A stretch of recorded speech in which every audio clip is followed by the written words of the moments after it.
L'impression parfois que le paysage recule alors qu'il avance, comme un repentir impossible à corriger. Le regard du voyageur n'est pas sûr.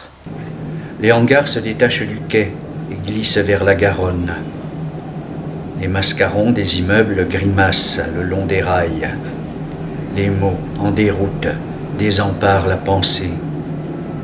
Que dire encore du peu de réalité des images quand le corps ne fait plus corps?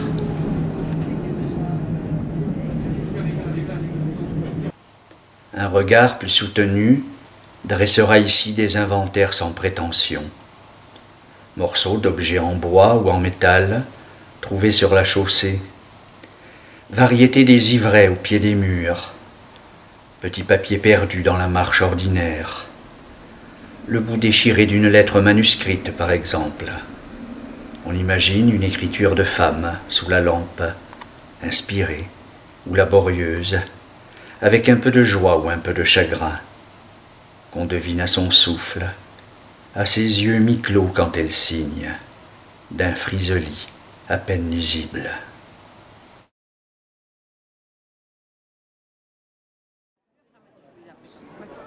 J'ai toujours aimé marcher dans la ville.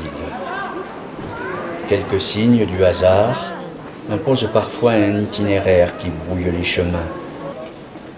Il existe une durée où le corps cesse de s'appartenir et l'esprit, à la traîne, en suit les flottements au gré des vents et des oiseaux.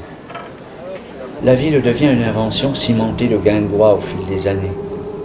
Elle ouvre son déséquilibre au désordre des pensées. Elle trouble la volonté d'écrire. Un récit est-il seulement possible? La ville est un long dépliant que j'étire parfois jusqu'au terminus de la ligne B.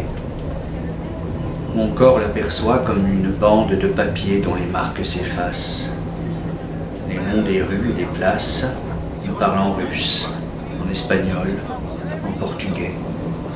Place Saint-Christoli, rue Vital-Carle, quai de Bacalan, rue Alcalá de Henares et toutes les rues de Porto.